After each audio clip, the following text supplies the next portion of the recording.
Pakain ng aso. Eto, puntahan natin yung aso ko. Kakain lang namin. Eto yung everyday routine ko. Nakakapagod, pero go lang. Ayun yung aso ko, si Rich Boy. Yan ang pakakainin ko.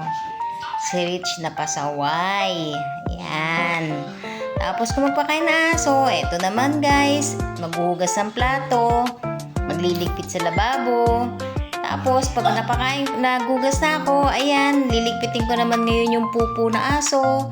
Tapos, kailangan ko umakyat sa taas, guys. Kasi, yung dadaling gamit na bedsheet ni Hans, dadalhin sa boarding house.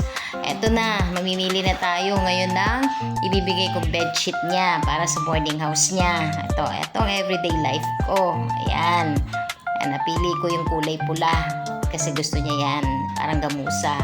Kasi eto na guys, dadalhin ko na ngayon yung bedsheet, yung umod niya sa kwarto niya para maisama sa impake at mamaya-maya ihahatid namin siya sa dorm. Ay, buhay nga naman guys. Ito na tayo sa kwarto ni Hans. Tingnan mo, ito, ihahatid natin yung kanyang bedsheet. Tapos, ayan, nakaano na kami, lalarga na, wala nang ligo-ligo. Sa tingin nyo, makukuha ko pa kaya maligo guys pagka ganito?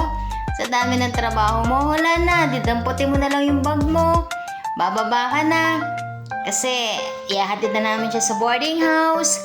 Ayan, let's go guys. Samahan nyo ako. Palabas na ako ng gate. Ayan, nailabas na yung sasakyan.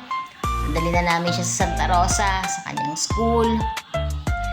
Ito guys, umuulan. Kahit umuulan, sige, Gora. Gora ang isang ina. Go!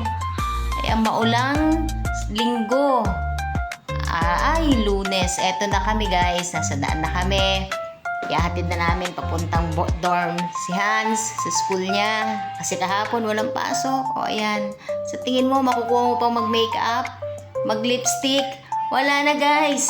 Wala na nga yung underwear. Makapunta lang dyan. May hatid yung anak mo. Dahil may pasok na bukas. Ayan na guys. Bababa na siya ng sasakyan. Tapos ihahatid na, ayan na yung kanyang dorm.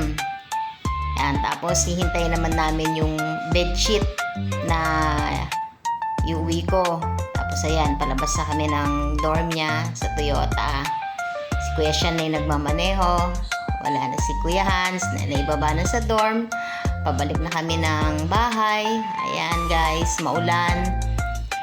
Medyo traffic ang bahagya dyan. Pero okay rin lang kasi makakauwi rin naman.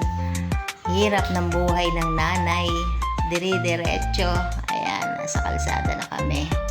Tapos ayan, nakarating na kami ng bahay guys. Ayan, may sasalubong sa aking makukulit. Tingnan nyo kung sino yung makukulit na sasalubong sa akin. Ang mga nag-aantay kong anak. Anak na 4 ang paa.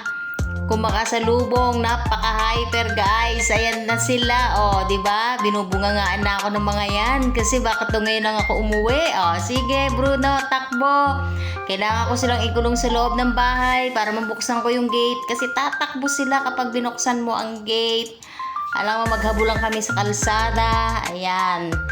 Hinarang pa ang tsinelas para hindi ko maisara ang pinto. Ayan na. Bubukas naman ako ng gate guys para maipasok ni Kuya Sean yung kotse.